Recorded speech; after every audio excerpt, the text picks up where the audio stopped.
Hello అండి. Good morning. ఎలా ఉన్నారు? చాలా చాలా బాగున్నారని అనుకుంటున్నాను. Welcome back to Bunny TV. చూడండి, మేమైతే నైట్ 10 o'clock ముగ్గు అయితే వేస్తున్నాము. ఇప్పుడెందుకు, ఇంకా సంక్రాంతి రాలేదు కదా ముగ్గు వేస్తున్నారు మీరు అనుకుంటున్నారా? కాదండి, తొలి ఏకాదశి కదా, అందుకనే మేము ముగ్గు వేద్దామనేసి వేస్తున్నామన్నమాట. మా పెద్ద పాప మా అక్క కూతురు వచ్చిందనమాట ఎగ్జామ్ రాయడానికి హైదరాబాద్కి. అందుకని ముగ్గు వేసేద్దామని డిసైడ్ అయ్యి అన్నం తినేసి హ్యాపీగా ముగ్గు వేస్తున్నాం అనమాట. అలా కలర్స్ అయితే నింపడానికైతే రెడీగా ఉన్నాము. ఫస్ట్ అయితే రెడ్ కలర్ మధ్యలో వేస్తే బాగుంటుంది అంటే రెడ్ కలర్ అయితే వేశాను. మా పాప అంటుంది, మా మమ్మీ మాకు ఇవ్వకుండా మొత్తం తనే వేసేస్తుంది అని చెప్తుంది అనమాట. సరే, మీకు కూడా ఇస్తానులే, ఏ ఏ దాంట్లో ఏ కలర్స్ వేయాలో వేసేసేయండి అని చెప్తున్నాను.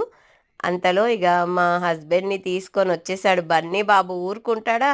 వాళ్ళ పప్పాని తీసుకొచ్చి నాకు కలర్స్ ఇవ్వమంటే ఇస్తలేదు మమ్మీ అని చెప్పేసి వాళ్ళ పప్పతోనే కలర్స్ తీసుకుంటున్నాడు అనమాట.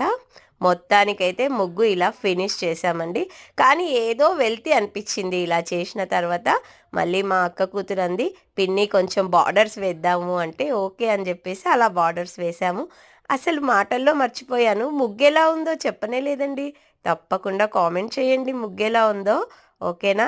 Thank you. మీ అందరికీ ఏకాదశి శుభాకాంక్షలు. ఆయురారోగ్యాలతో అష్టైశ్వర్యతో ఉండాలని కోరుకుంటున్నాను. Bye bye.